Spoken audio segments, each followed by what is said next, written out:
Hey everybody, and welcome back to the Dependent Fanatic channel. I'm sorry I abruptly cut you off in part one, but here we go. It's part two. Life happens and you got to adjust. I did 11 of the teams already in the SEC in part one, and you can go watch that video up in the card. Hopefully I will remember to put that here somewhere, or you can click on it on the end screen probably. I did the entire SEC West in my predictions. And then I did and I had LSU, believe it or not, coming out of the West, and Alabama. Both of them teams were 11-1. So you can go watch that video if you are interested in what I have for the rest of the teams. But here we go. We're at the top of the Big Ten East now. Because in part one, before it cut me off, I did Missouri, Vanderbilt, Missouri, who are the two teams that will not make a bowl. And I did Kentucky and Florida from the East. So here we go. South Carolina. And as I was stating, they play North Carolina in a neutral site game. Borderline state rivalries, both similar records. I like both teams. Mac Brown and Drake Maye for North Carolina, and for South Carolina, Shane Beamer and Spencer Rattler. But I like the SEC talent. I like the physicality that South Carolina plays with under Shane Beamer. I think that's the difference in this game. Give me South Carolina to win a major game in their first one of the season. Furman at home, of course, is a win. And then at Georgia, you get Furman as a tune-up game and get rested after that North Carolina game. But at Georgia, you're just not going to be able to bounce back, and you don't have the firepower to beat the Georgia Bulldogs.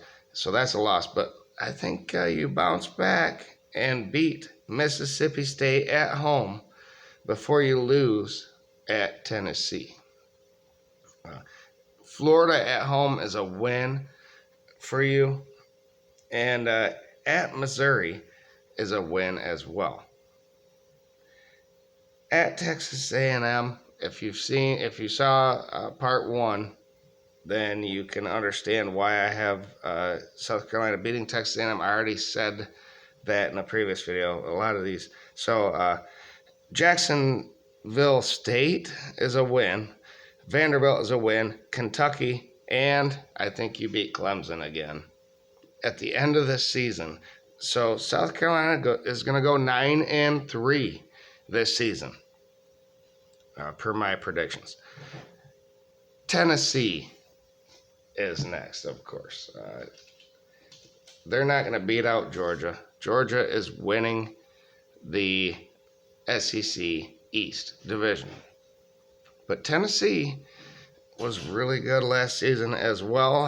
They finally made a bowl. And not only did they make a bowl, they won 11 games, including the bowl victory.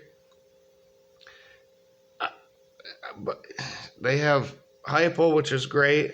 He is the one that did that. But Joe Milton, as a Michigan fan, I'm concerned about your quarterback position and Joe Milton. Big gun, and maybe the SEC has lesser defensive back rooms than the Big Ten, but I doubt it. Good luck, Joe Milton. I think he's going to cost them a couple of games at least. I have 10-2 for Tennessee. They're going to beat Virginia in that neutral site game. They'll beat Austin Peay. At Florida is a win. UTSA is a win. South Carolina is a win. And then you get your bye early in the season. But Texas A&M is right after that, so that's a win. And then at Alabama, I believe you lose that game. It was a great win last season by one score. This time it's at Alabama. At Kentucky is a win. And Connecticut, of course, is a win. At Missouri is a win. And then you got Georgia. So at that point, going into the Georgia game, you are 10-1, 9-1. I think you lose the Georgia game, which sets up an undefeated Georgia. Because, well, Tennessee will beat Vanderbilt at the end of the season. So 10-2 for Tennessee. Georgia is an unstoppable force right now. They don't even need, Stetson Bennett was a great game manager, right? Isn't that what you would say? That's what the Alabamas of old, that's how they won. That's how Michigan won in 97, game managers.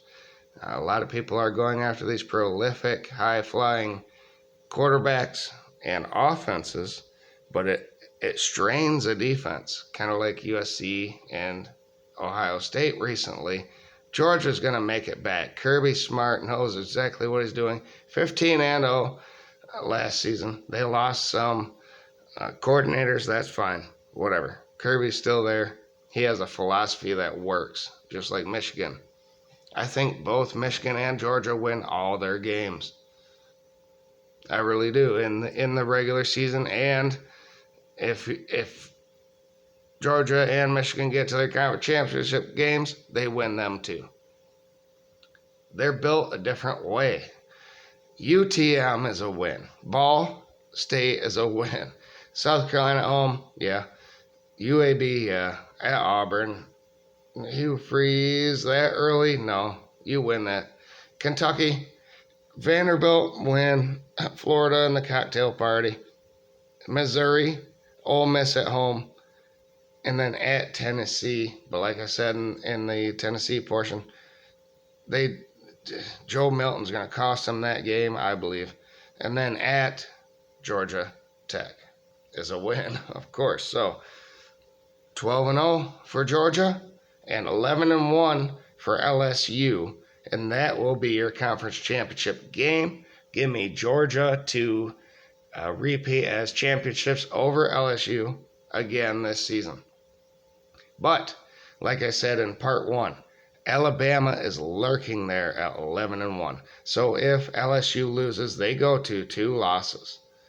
Alabama now has only 1 loss. They are ahead of LSU in the committee's eyes.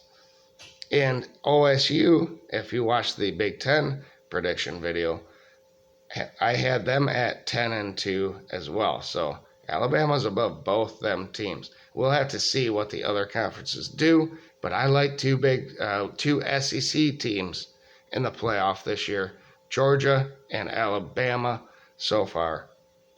We'll see. Thank you, everybody, for tuning in and watching. Hit the like button if you have not. Subscribe if you have not. Thank you if you have already. And have a great day, everybody.